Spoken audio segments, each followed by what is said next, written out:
Somente em 2021, houve um crescimento de 31,8% nos casos de tentativa de suicídio entre adolescentes. É um número que eu confesso para vocês que me deixou assustada. E é sobre depressão infantil e adolescente que nós vamos conversar hoje no Fala Mulher com a Luciene, que é psicóloga, logo depois da vinheta.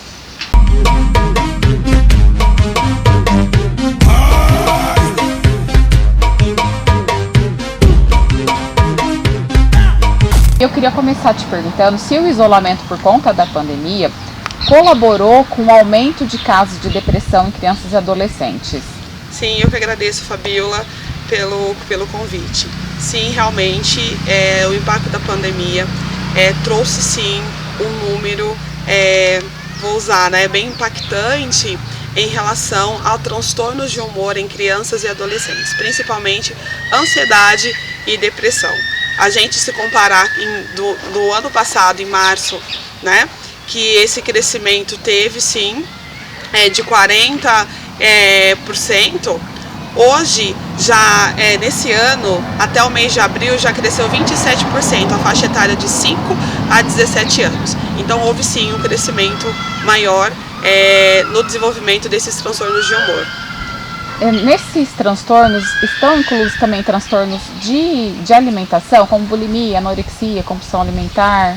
Sim, principalmente a questão de compulsão alimentar. Devido à ociosidade dos adolescentes, das crianças ficarem muito em casa, ou às vezes sem as atividades, a rotina mudou muito. Então, a questão da alimentação é uma fuga. Então, eles vão comer.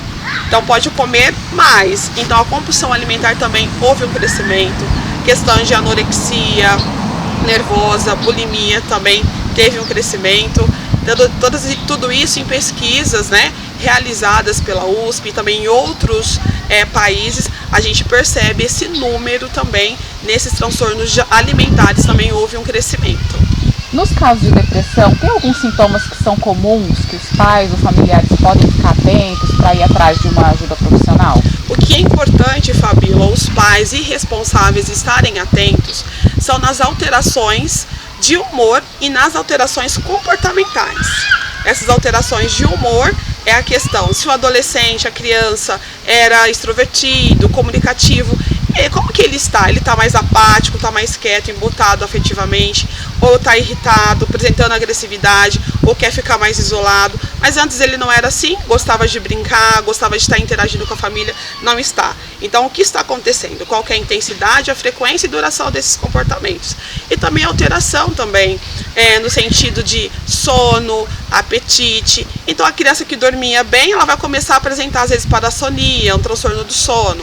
Ou aquela que já dormia bem e começa a dormir muito mais, que é a hipersonia. Então a gente tem que prestar atenção nessas alterações. Qual que é a frequência, intensidade e duração? Percebeu algo que está disfuncional? É procurar ajuda. Porque às vezes fica naquela fala que pode ser uma frescura, enfim, e não é. Então os sinais começam a dar pra gente que algo não está bom, algo não está bem e precisa procurar uma ajuda. Os casos de tentativa de suicídio também aumentaram. Tem como o pai perceber, a mãe familiar, quem vive com essa criança, com esse adolescente, perceber que há uma tendência suicida? Sim, os casos de depressão, de suicídio aumentaram 31,8% somente nesse ano, Então, assim, já é um índice alto, porque esses adolescentes também estão privados da sua interação social, das atividades, dos amigos. E a interação social faz com que esse adolescente se desenvolva em vários aspectos, cognitivo, emocional. E aí eles estão privados disso, então o que acaba acontecendo? Vai ficar mais ocioso, vai ficar mais ansioso também, e também vai ficar mais introspectivo. E aí o que é importante? A questão do uso de telas, de jogo, ficar em excesso, ficar muito no quarto. Então é algo que a gente tem que prestar atenção. E principalmente na fala. O que ele está falando? Principalmente nas frases. Minha vontade é de sumir, minha vontade é de desaparecer, minha vida está sem graça. O que essa fala está querendo dizer? E esses pais questionarem, por que você está falando isso? O que está acontecendo?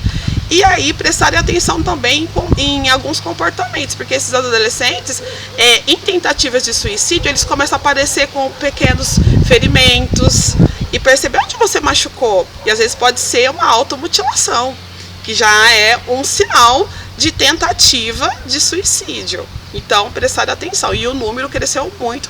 Isso, clinicamente falando, de adolescentes que já estão vindo. E o triste que está acontecendo, eles já estão vindo já num episódio depressivo maior, grave, que precisa já ser encaminhados para a psiquiatria e entrar com intervenção medicamentosa. Luciane, tem também os casos de luto, né? Muita família perdendo, muita gente morrendo por conta da Covid, às vezes mais de uma pessoa da mesma família. Sim. Como ajudar a criança e o adolescente a passar por esse momento? Aí, Fabiola, a gente tem que considerar a faixa etária dessa criança. Então, uma criança muito pequena, né, vamos colocar aí de 2, 3 anos, ela não vai conseguir entender precisamente sobre essa questão do luto, né, essa questão da morte. Mas os pais podem ir gradativamente, porque é uma situação muito complexa falar para a criança, gradativamente ir trabalhando isso. Agora, quando já é uma fase pré-adolescente e na adolescência, não omitir, falar a verdade, usar essa palavra mesmo, morte, morreu. E se possível, claro, se o adolescente e a criança, dependendo da idade dela, quiser ir até o velório, levar sim. É aversivo? Não é aversivo. Tem que levar para ele lidar com essa questão da perda, lidar com a questão da morte. Algumas frases que a gente ouve, virou estrelinha, foi viajar, tá, mas e essa estrelinha, onde que ela está? Foi viajar quando que meu avô, minha avó, meu tio vai voltar? Então é necessário falar a verdade, claro, de uma forma acolhedora, de uma maneira assertiva. E os pais não terem preocupação de mostrar a vulnerabilidade, às vezes de não querer chorar perto da criança, enfim. Mas falar, olha, eu estou sentindo essa dor também. Né? Então é importante, porque se a gente não fala, pode desencadear outros problemas, principalmente a raiva. Né? Às vezes pais omitem de um ente querido que perdeu, não falam, depois o adolescente e a criança fala, por que você não me falou? Era uma pessoa especial para mim. Aí onde pós-luto começa também a apresentar outros problemas. Tem que viver esse luto. Com certeza, vivenciar esse luto. E é natural. E se ele não tiver uma maturação para lidar com isso, como que ele vai conseguir lidar com outras situações aversivas na vida? Luciane, tem uma predisposição genética? Filhos de pais depressivos tendem a ser depressivos também? Sim, a predisposição genética já é uma vulnerabilidade que nós consideramos, porque é comprovado também que pais depressivos ou que têm algum problema emocional, alguns outros transtornos, né? Então, assim, a predisposição para desencadear é grande. Porém, a gente não pode generalizar que todos os pais, familiares que têm algum problema emocional, transtornos de humor, a criança, o adolescente, ele vai desenvolver. Então, mas tem sim uma predisposição. Eu queria que você deixasse uma mensagem final, um recado para as famílias que estão vivendo dentro de casa a depressão com criança ou com adolescente, né? Uma orientação, uma mensagem para as famílias. Certo. Então, vocês, pais e responsáveis que estão passando com essa dificuldade com seus filhos, né, de estar às vezes em transtornos de ansiedade, uma depressão, a importância de procurar ajuda, de seguir corretamente o tratamento, as orientações, tanto do psicólogo, ou também, se no caso estiver já na questão da psiquiatria, tomar as medicações, isso é muito importante. E o mais, a gente está vivendo uma situação muito aversiva, de perdas, de muitas privações, de lazer. O tempo de qualidade é muito importante, estar com seus filhos, com a sua família. Isso é muito bom. Às vezes durante a semana, tanto correria. Então no final de semana, o que você pode estar fazendo? Sentar juntos, tomar um café da tarde, dar uma volta. Isso é muito bom. Estar mais próximo dos seus filhos, estar mais próximo da sua família. Porque às vezes essa proximidade pode te trazer, né, de ver de perto os sinais que seus filhos podem estar já trazendo. E outra coisa, evite todas as notícias, fake news que são espalhadas, porque quanto mais a gente fica alimentando essas notícias, informações negativas, isso traz um impacto muito grande nas nossas emoções. E muita resiliência nesse momento, é muito incerto o que estamos vivenciando, muito foco e muita fé.